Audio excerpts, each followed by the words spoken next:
Hello, everyone. This is the Property Podcast, and it's a market update budget special. There's so much to discuss in this episode, and this may be the most impactful budget on the property market we've ever discussed.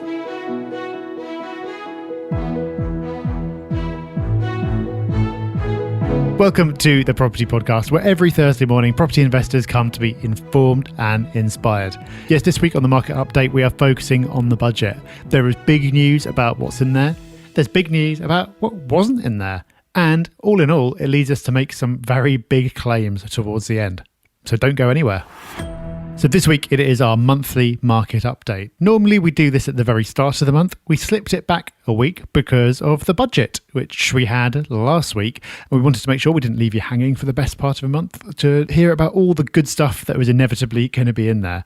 So we have got a couple of other news stories as well to get through that have cropped up in the last month, but we're going to be focusing largely on the budget because there's a good amount in there. So, Rob, before we get to the specifics of the policies that were in the budget, what were your general impressions of it? Oh, put me on the spot straight away. No warm-up, Rob. Okay, what impressions? At first, I was initially excited or pleased. And then after reading through the detail, I think it was a safe budget, I would say. I would have liked to see more ambition. This government has talked a lot about infrastructure and supporting it. And yes, there were some measures that, improve infrastructure. But it didn't feel ambitious. And I know we've got a lot of debt, but I also know we're not going to pay it off through tax rises. So I would have liked to have seen some major investment announcements that could really have boosted the economy and built an economy for the future. We have had Brexit as well. It's not a bad budget. As I said, it's a safe budget. I think overall it was absolutely fine. But I always want more. What about you? What did you think? Yeah, I think safe is the word, really. The pleasing thing was that it seemed to be focusing on things opening up again. We're not there yet, and there are some things in there that show that it might not quite happen on the timetable that's been suggested. For example, the furlough being extended to September suggests that we might not be there quite by the summer. But overall, it seemed to have the tone of getting to the end of this and then looking at what comes next. Politically, certainly seems like a safe budget because there's plenty in there to keep various protections and schemes going. And some tax rises, but those tax rises are either in the future or not affecting individuals. So if you're the opposition, not a great deal to object to. Yeah, I think it's quite hard for the opposition right now because it was quite a Labour budget. It's interesting that both main parties have moved right into the centre, which has done Lib Dems no favours at all because they were the only party in the centre, and now they both are. So it was an interesting budget because if Labour had delivered that budget, it probably wouldn't have been that different. No, and over the weekend, there were Labour politicians out in the media complaining about the increase to corporation tax. So it's just like as everyone's swapped parties. This is really weird. It all felt a bit backwards. But I think it was the right budget and the right thing to do because, like you said, Rob, we're not going to be paying back the debt through tax increases, and raising taxes now isn't going to help anything. So not a difficult budget to deliver, not a lot of bad news in there, but I don't think that was particularly ducking anything. No, the big headline is around corporation tax. And I think what the government did very well with this budget is that they've, on the whole, left people alone. There's been some support, and you could be hypercritical and say, well, they've taxed us in certain ways, and we'll come on to that. But on the whole, they've left the individual, the average person on the street, alone. So what they've done instead is tax the large corporations. And corporation tax will be rising from 19% to 25%, which is quite a hike. And we'll talk about the bandings and who it impacts and the impact on property in a moment. But overall, that's quite an increase. But individuals on the street, voters, aren't going to be crying for the big companies. And so it was a smart move. If you're going to raise a tax, you raise that one. I think corporation tax is interesting as a whole because we've experimented with lowering corporation tax to generate investment into the UK. And it's debatable on whether it's worked or not. So that's why they've chanced their arm and pushed it up slightly and increasing it. Because I think with corporation tax, and this is just my own thoughts, I've got no evidence on this, but you probably need to become hyper competitive, like very, very low corporation tax or close to zero for you to get companies moving bases. Being 5, 8, 10% cheaper isn't really going to change things, especially if they think you're going to move it back up again, which is exactly what's happened here. So corporation tax, amongst all the announcements, was probably the biggest. It was, and we'll come back to that in the context of property later.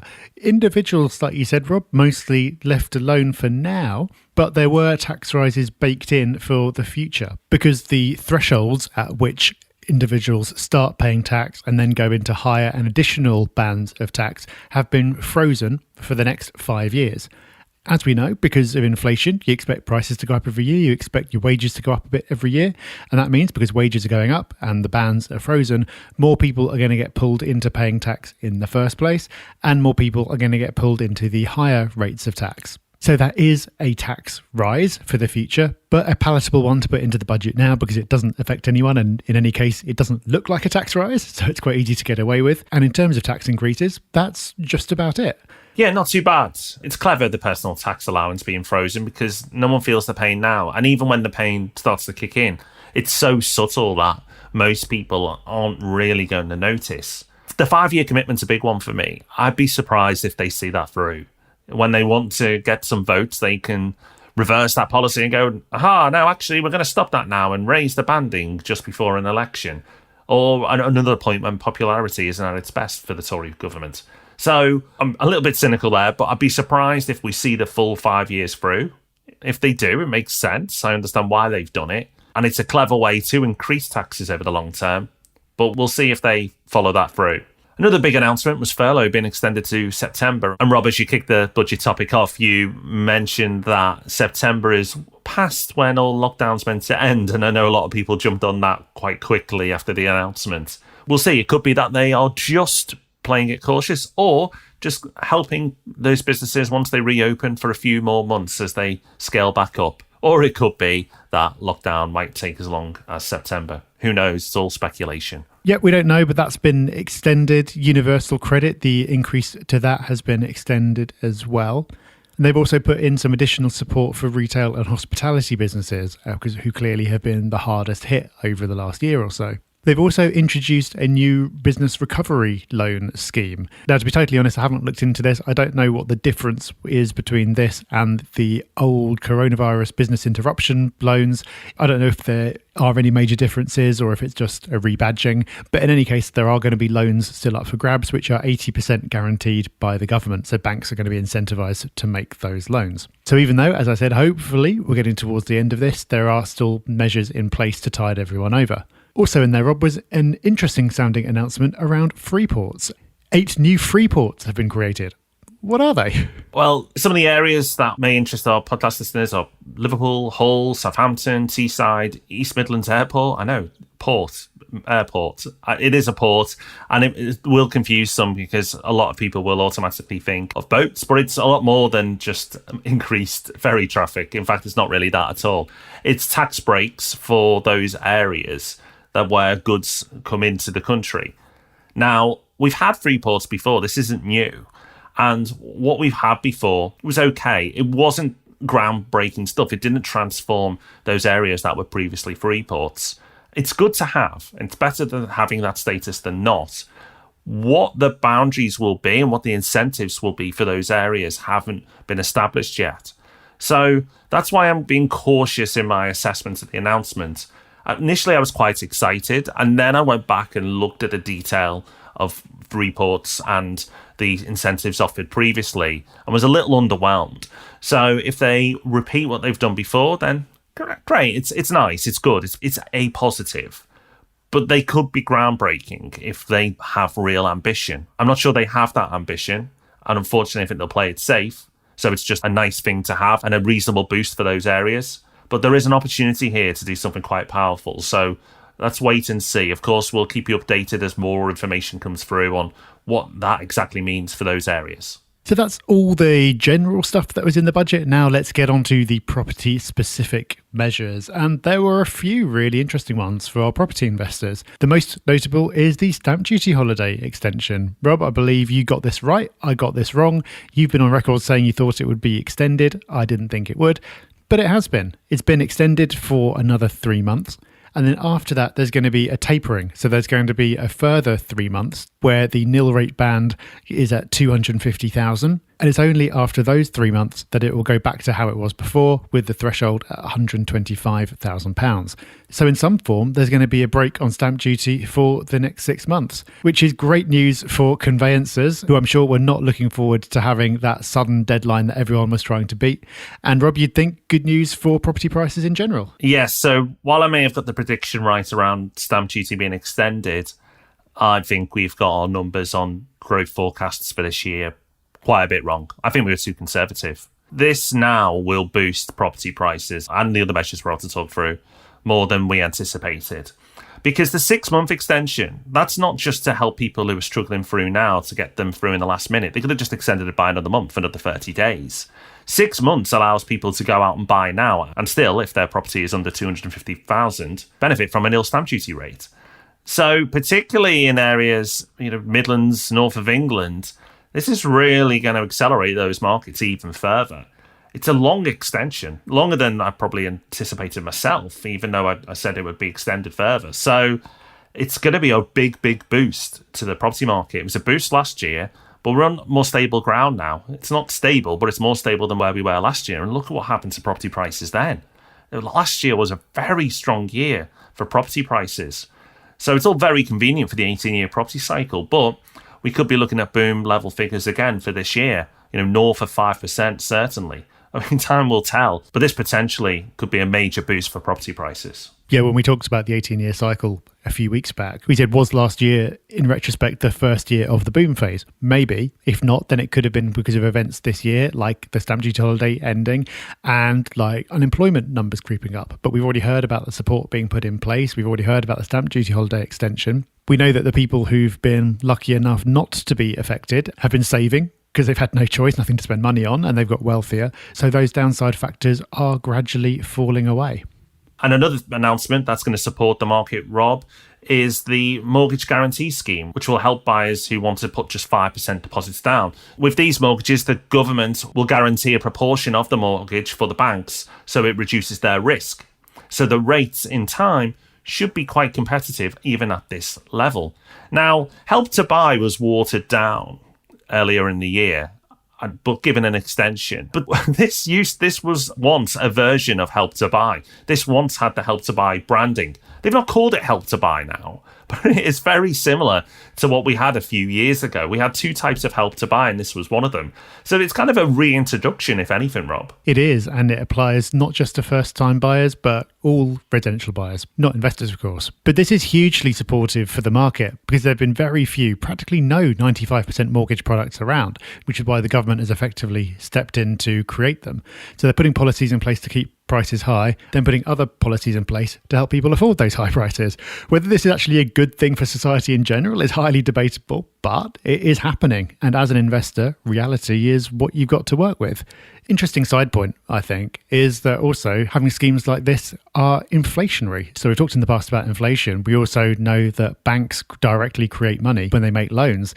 But banks are making more loans now as a result of this government guarantee than they otherwise would have been. They were not making 95% loans before. Now, because of this scheme, they are. So there's more lending going to be going on. Same with the business loans. They're making loans that they otherwise wouldn't have done because their losses are guaranteed by the government. So as well as stimulus from QE, what we're seeing here is stimulus in the form of money creation, new lending, which is happening not as a result of central bank action, but as a result of government action. So it all plays into the same theme that we've been talking about for the last couple of months. Yeah, and I think kind of going off on another side topic related to all of this, is the market is going to get stronger. Unless something dramatic happens, the market's going to get stronger, which is another way of saying property prices are going to go up. So your expectations as a property investor now need to change. The level of discount or deal that you're going to be able to achieve is going to be hard to do, basically. It's going to be hard to do deals in this market. Just getting a reasonable deal is probably good because you'll be taken care of by capital growth instead, because the market will tick on and some areas are going to do particularly well. So just getting into property at a decent price at the moment, you'll probably still have a good year, because of the impact of these measures that have been announced. So for those who've been listening to the podcast for a long time, a few years ago, you would have heard us go, right, now you need to be pushing for deals, or now you need this level yields. That was then. This is now. Times are changing, and you just need to adapt as a property investor. So this changes the game. This moves things, and you have to move as an investor.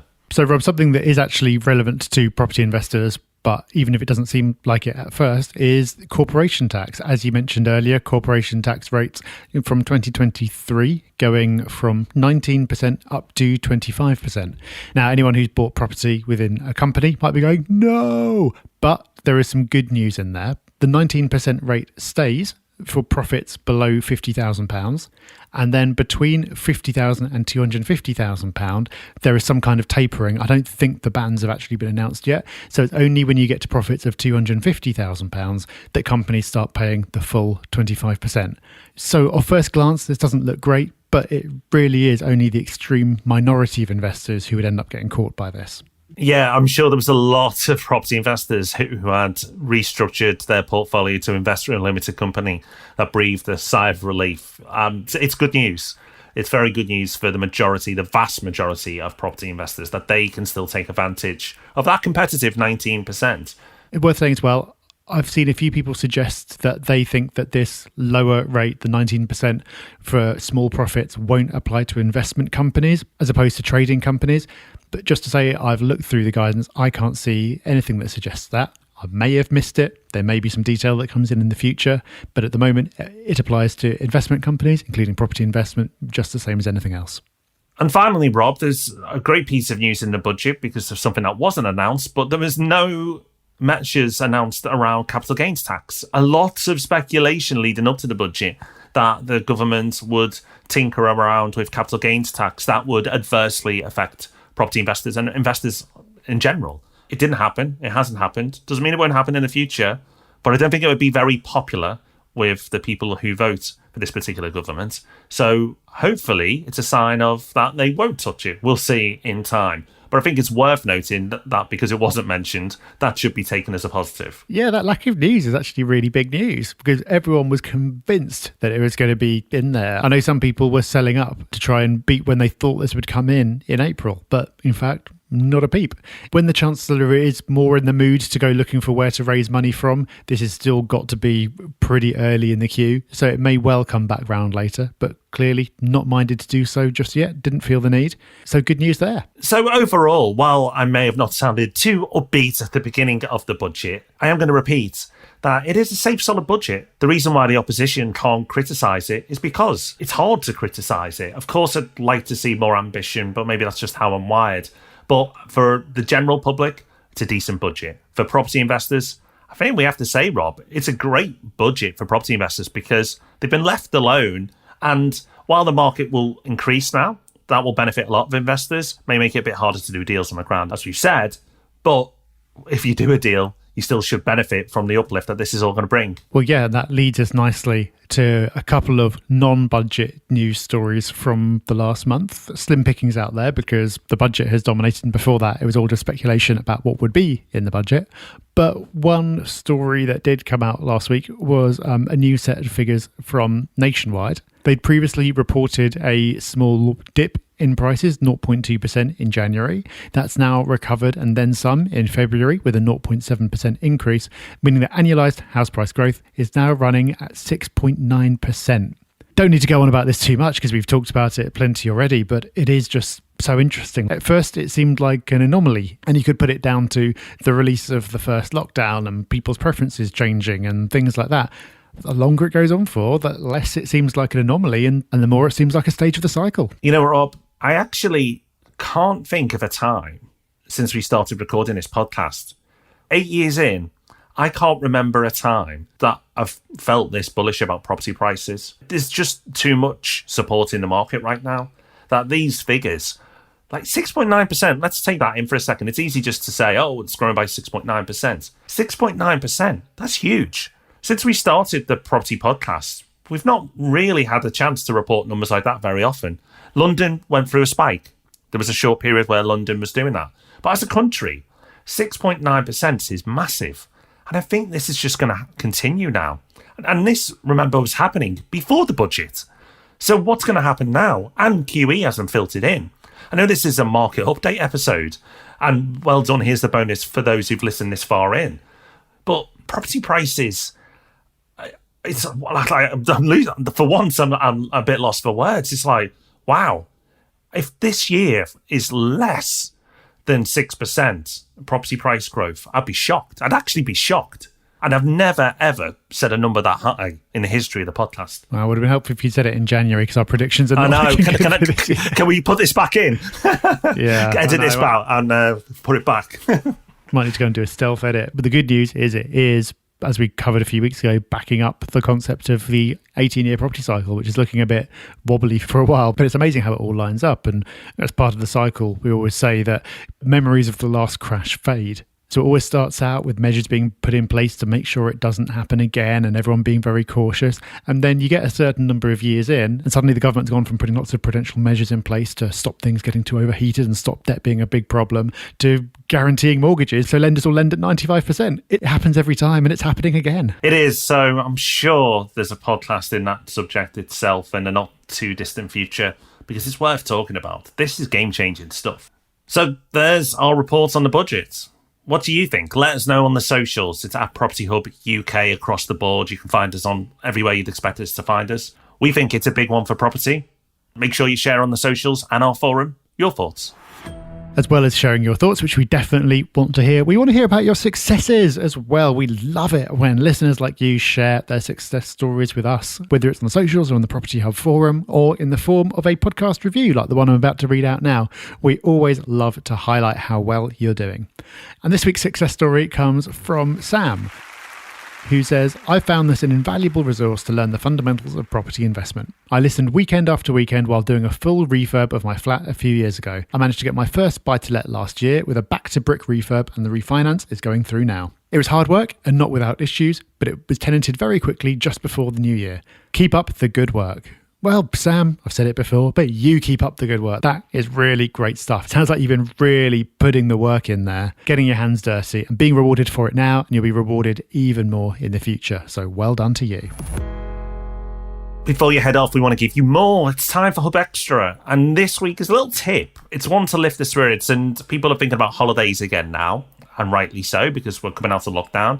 And many of you have probably started to book holidays. I know I certainly have. So one of the things I like to do as a way of building the excitement to that lovely event is going on YouTube and searching for the area or the resort that I'm going to visit. Because the great thing about YouTube now is there's pretty much content for everything. And you'd be surprised that when you visit YouTube and search for your resort or the city or area that you're visiting, that you'll not only probably find one vlog on that area, but you'll find multiple. And it's great for two reasons. One, it really does build the excitement of the upcoming trip that you're going on, and it makes you feel in more of the holiday mode before you get there, which I think is only a good thing.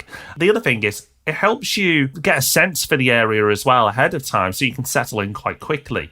So there's a couple of benefits there, because often those people who have visited that resort or area will often share their tips while they're on their holidays. So it's great to do. It's not an app, it's not a book, it's not a quote, but it's just a way to use YouTube that you possibly haven't thought about before. I think that's a really good idea, and I'd never thought to do that. And I think you can actually extend that to go pretty much whatever you're interested in.